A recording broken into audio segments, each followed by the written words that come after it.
नमस्कार दोस्तों, स्वागत है आपका हमारे YouTube चैनल ऑनलाइन स्टडी 07 पर। तो दोस्तों, कैसे हैं आप सभी लोग। उम्मीद करता हूं सभी अच्छे होंगे, घर पे होंगे, सुरक्षित होंगे और जमकर तैयारी कर रहे होंगे। तो दोस्तों, जैसा कि थंबनेल देख रहे हैं आप, यूपीडब्ल्यूएससी लेखपाल भर्ती महाघोटाला, 15,000 लोग संदिग्ध हैं। अभी तक की सबसे बड़ी कार्रवाई है जो एसटीएफ ने की है और सारी सीटें फिल हो चुकी हैं। और क्या होगा, भर्ती का की रद्द होगी या नहीं होगी, इन सारे सवालों का जवाब मिलेगा आपको। और इससे पहले वीडियो शुरू करूं, मैं बता दूं, मैंने आपसे बोला था कि लेखपाल की जो कट ऑफ है सामान्य की, वो जाएगी 85। आप लोग कह रहे थे ऐसा नहीं होगा, 70 में हो जाएगा, 72 में हो जाएगा, 80 में हो जाएगा। मैंने कहा था नहीं, ऐसा नहीं होगा। ठीक, अब जो चीज़ें निकल के आ रही हैं, मैंने 85 क्यों बोला था। देखिए, वैसे तो मेरी जितने लोगों से बात हुई थी उनमें से बहुत से लोगों के 80 से प्लस नंबर थे। ठीक, पहला रीज़न ये था। दूसरा रीज़न ये था कि मैंने आपसे बोला था कि जो सेंटर थे वहाँ पे, अगर आप किसी भी सेंटर की सीसीटीवी उठा के देख लेंगे तो वहाँ पर जिस हिसाब से नकल हो रही थी, यानी कि आपस में पूछ कर जो बातें हो रही थी, उस सीसीटीवी को ही अगर निकाल दें तो आपको समझ में आ जाएगा कि इस भर्ती में मतलब किस स्तर पर धांधली हुई है। मतलब एक तो धांधली ये होती है कि पेपर आउट कराया जाता है, आंसर की आउट कराई जाती है, और एक ये होता है जो सामूहिक नकल होती है। सामूहिक नकल करने का मतलब ये है कि जैसे आप परीक्षा हॉल में बैठे हैं, आप अपने पड़ोसी से पूछ के परीक्षा में हल कर रहे हैं पेपर। ठीक है, आप अपने आसपास में लोगों से पूछ कर पेपर को हल कर रहे हैं।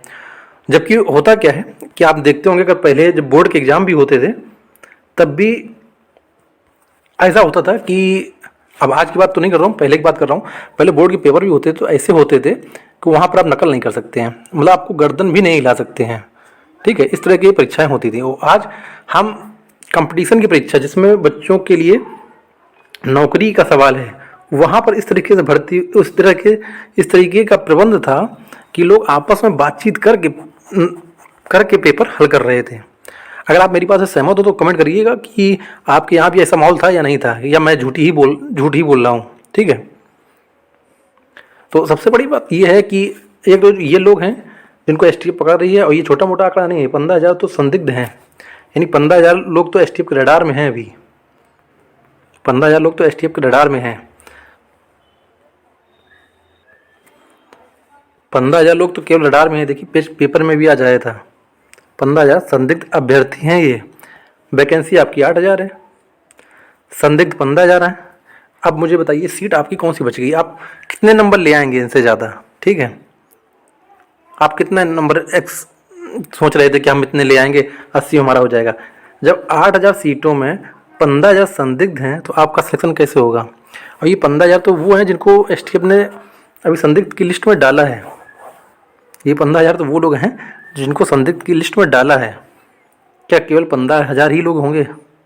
आप एक अनुमान लगाइएगा। मैं बोल रहा हूँ, कुछ मत करिए, केवल सीसीटीवी को ही सार्वजनिक कर दीजिए, जो सीसीटीवी वहाँ क्लासरूम में लगी थी। देखिए, एसटीएफ की एक लिमिट है, ये जांच कर सकती है, फैसला नहीं दे सकती। फैसला आयोग देगा, फैसला सरकारें देती हैं। ये भी आपको बात समझनी पड़ेगी। एसटीएफ कोई फैसला नहीं देगी। एसटीएफ केवल उतनी ही जांच करेगी जितनी जांच करने तक उसको कोई परेशान नहीं किया जाएगा। एक समय ऐसा भी आ सकता है कि हो सकता है कि एसटीएफ से बोल दिया जाए, बस वो हो गया, अब मत करें। मैं इसमें एक चीज़ और जोड़ देता हूँ कि केवल यही एक सरकार है जिसे मुझे लगता है कि इतने सालों में, 5 सालों में, भले ही वैकेंसियाँ थोड़ी कम आई हों,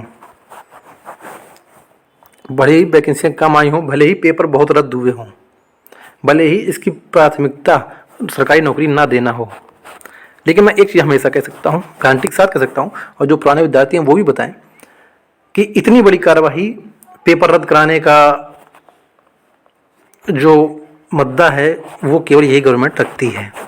मैं ये भी इसमें जोड़ रहा हूँ कि यही एक गवर्नमेंट ऐसी है जो बच्चों के हित के लिए कुछ भी कर सकती है, और किया भी है। आपको याद होगा, यूपी टेट का एग्ज़ाम था और चुनाव भी नहीं हुए थे उस समय, और परीक्षा हॉल में बच्चे बैठे थे। उस समय माननीय योगी, यानी मुख्यमंत्री योगी जी ने पेपर को रद्द कर दिया था। तो इतना बड़ा फैसला लेना भी केवल इसी सरकार की हिम्मत है। अगर आपको याद होगा, वीडियो 2018, केवल डीवी बचा था और एग्ज़ाम रद्द हो गया था। समझ रहे हैं? तो ऐसा नहीं कह सकते हैं कि लेखपाल की परीक्षा रद्द नहीं हो सकती है। अब देखिए ये तो आज के पेपर में आया था जो मैं दिखा रहा हूँ, 15,000 संदिग्ध एक ही जैसे सेट में सेंधमारी। ये देखिए कुछ बच्चे हैं, इन्होंने भी ट्वीट के माध्यम से योगी जी तक अपनी बात पहुँचाई है। ये ऐसा इसलिए किया जाता है, इसको भी समझिएगा। बच्चे ट्वीट करते हैं क्योंकि देखिए कोई राज्य का मुख्यमंत्री है तो उसको इतना टाइम नहीं है कि वो आपकी लेखपाल या कोई भी परीक्षा देखे या टेलीग्राम अपना ट्विटर हैंडल चेक करे। ऐसा नहीं हो सकता है। मेरे ख्याल से तो मुख्यमंत्री के पास इतना समय नहीं होगा कि वो अपना ट्विटर हैंडल भी चेक कर पाता हो। उसके आसपास के जो उसके लोग होंगे वही बताते होंगे। तो इसलिए सभी बच्चे ट्वीट करते हैं ताकि उनका ध्यान जाए। और वरुण गांधी जी ने भी ट्वीट कर दिया है, आपको मालूम होगा। और ये अच्छी एक प्रक्रिया है और ऑनलाइन विरोध करना भी चाहिए।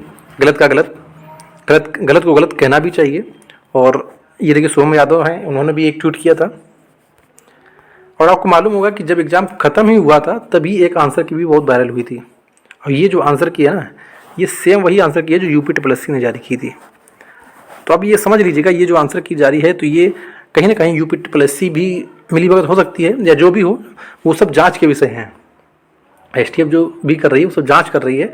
और बिल्कुल भी सरकार को घेरना जरूरी नहीं है, क्योंकि अगर STF ने 15,000 लोगों को गिरफ्तार संदिग्ध माना है तो कहीं ना कहीं उसको सरकार से, प्रशासन से छूट है कि वो जाए, वो अपने जितने भी अच्छे स्तर पर जांच कर सकती है वो जांच को करे। लेकिन फिर बात वहीं अटक जाती है। अगर ये देखिए कोई विरोध हुआ था, फिर बात वहीं अटक जाती है कि 8,000 भर्ती में अगर STF ने 15,000 संदिग्ध को ढूंढ निकाला है तो क्या समय रहते अगर और जांच करती है तो और लोग नहीं आएंगे क्या ये पूरी 8,000 भर्ती इन्हीं लोगों से भर जाएगी? ये भी सोचने वाला बात है। और मेरे ख्याल से मुख्यमंत्री जी को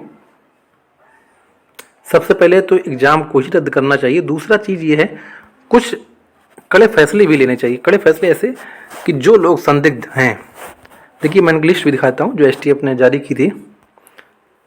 थोड़ी है, मतलब कि जो लिस्ट है ये देखिए, इनके नाम हैं, इनको सबको संदिग्ध माना गया। और ये लंबी लिस्ट है, बहुत सारी लंबी लिस्ट है। तो मेरे ख्याल से इनके ऊपर कार्रवाई भी कुछ ऐसी होनी चाहिए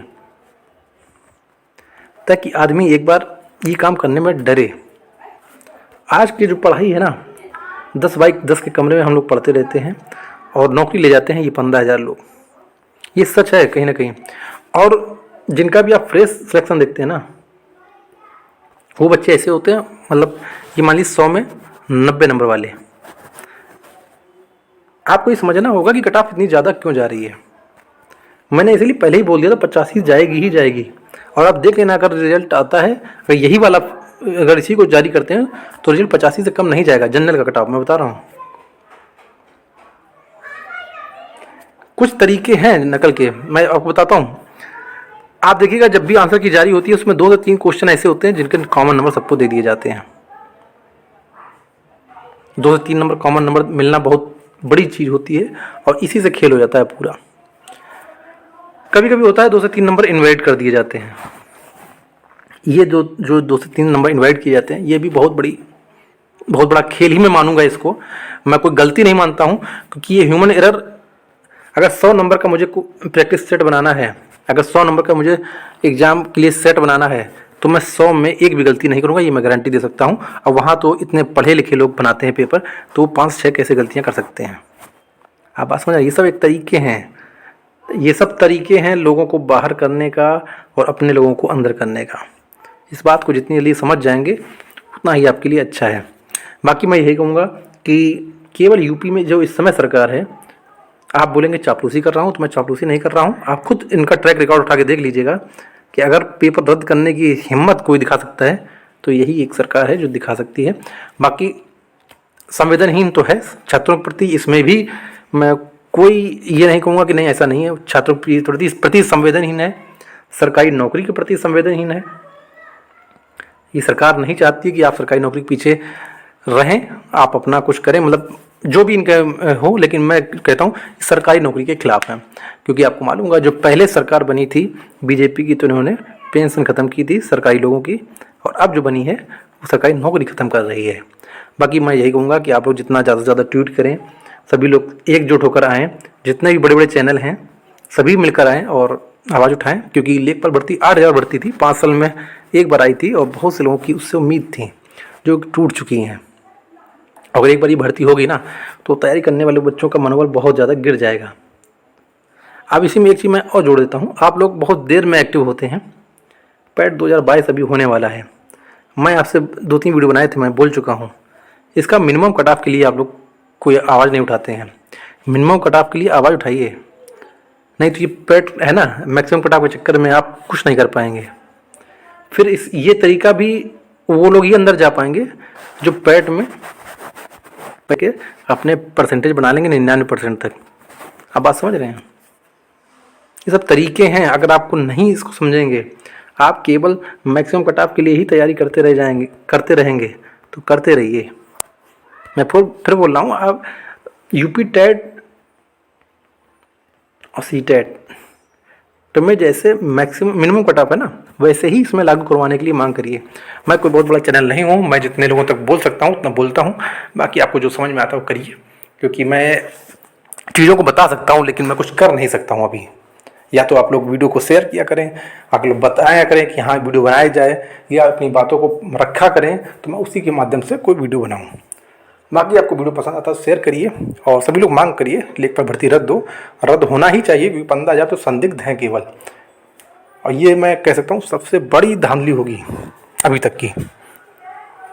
बाकी ऐसा नहीं है कि कोई भी एग्ज़ाम फेयर होता हो, कोई एग्ज़ाम कोई फेयर नहीं होता है, लेकिन पहली बार इतनी बड़ी अगर कार्रवाई हुई है तो पेपर रद्द होना चाहिए। बाकी आप लोगों का क्या मत है कमेंट जरूर करिएगा, और तब तक पढ़ते रहिए, तैयारी करते रहिए। धन्यवाद।